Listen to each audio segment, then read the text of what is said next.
खेती करते हुए ना दोहराएं ये छोटी छोटी गलतियां जो बन सकती हैं बड़े बड़े नुकसान का कारण। आज मैं आपको उन छोटी छोटी गलतियों के बारे में बताने आया हूं जिन्हें हम बहुत आसानी से नज़रअंदाज कर देते हैं और जिनकी वजह से बहुत बड़े बड़े नुकसान हो सकते हैं। पहली गलती, बुआई से पहले बीजों का उपचार ना करना। बुवाई से पहले बीजों का उपचार करना बहुत महत्वपूर्ण है। इसके दो कारण हैं। क्योंकि शुरुआती समय में कीटों और रोगों का आक्रमण बहुत विनाशकारी होता है। क्योंकि जो नया पौधा होता है वो बेहद संवेदनशील यानी कि सेंसिटिव होता है। हानिकारक फंगस बीजों को खराब कर देती है, जिसकी वजह से पौधा आगे चलकर फल और फूल नहीं दे पाता, जैसे कि गेहूं में होने वाला लूस मट। अपनी फसल के बीजों को निरोग रखने के लिए आप सीड ट्रीटमेंट दवा जैसे कि सेफेक्स के शाइन स्टार प्लस का इस्तेमाल कर सकते हैं। ये फसल में सकिंग पेस्ट को लगने नहीं देता। साथ ही लूस मट के लिए आप सेफेक्स के फंगों का इस्तेमाल भी सीड ट्रीटमेंट के लिए कर सकते हैं। दूसरी गलती, बिना जानकारी के टैंक मिक्स बनाना।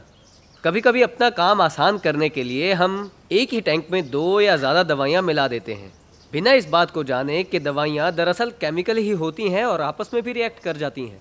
ये देखने में आया है कि जब हम 2 या उससे अधिक दवाइयाँ मिलाते हैं तो टैंक में जो पानी होता है वो किसी फटे दूध की तरह हो जाता है। तो फटे दूध की तरह इस पानी का होने का मतलब ये है कि दवाइयाँ आपस में ही रिएक्ट कर गई हैं और ख़राब हो चुकी हैं। उसके बाद आप इसे जितना मर्जी स्प्रे कीजिए, कोई असर नहीं होने वाला। अब आपको टैंक मिक्स बनाने की कोई ज़रूरत नहीं है, क्योंकि किसान भाइयों की इसी समस्या को समझते हुए सेफेक्स और बहुत सारी अन्य कंपनियों ने रिसर्च करके बनाई हैं कई कॉम्बिनेशन दवाइयाँ। अब आप इसी का इस्तेमाल करें। तीसरी गलती, स्प्रेडर का गलत तरीके से इस्तेमाल। अमूमन देखा गया है कि किसान 2 अलग अलग स्प्रे करते हैं, पहले स्प्रेडर का और फिर दवाई का। ये तरीका पूरी तरह से गलत है, क्योंकि इससे दवाई फसल के पत्तों पर अच्छे से नहीं फैल पाती। स्प्रेडर को इस्तेमाल करने का सही तरीका ये है कि आप अपने टैंक में पहले दवाई मिला लें और उसके बाद उसी में स्प्रेडर मिलाएं। ऐसा करने से आपकी दवाई फसलों पर अच्छे से फैलेगी और आपको अच्छे परिणाम देखने को मिलेंगे। चौथी गलती, अंदाजे से नोजल का चुनाव। दवाई के सही छिड़काव हेतु सही नोजल का चुनाव होना बहुत महत्वपूर्ण है, नहीं तो दवाई पौधों के हर भाग तक नहीं पहुंच पाएगी और आपकी मेहनत और पैसा दोनों बर्बाद हो जाएंगे।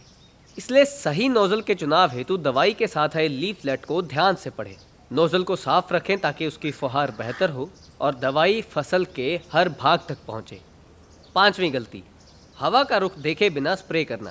स्प्रे हमेशा हवा की दिशा में ही करें, इससे फसल अच्छे से दवाई ले पाती है और दवाई बर्बाद भी नहीं होती। हवा से विपरीत स्प्रे करने पर दवाई के छींटे आप पर गिर सकते हैं, जो जानलेवा साबित हो सकते हैं। इसे हम एक्सीडेंटल एक्सपोजर कहते हैं, जिसकी वजह से पेस्टिसाइड पॉइजनिंग भी हो सकती है। इस आखिरी लेकिन बेहद महत्वपूर्ण गलती का खास ख्याल रखें।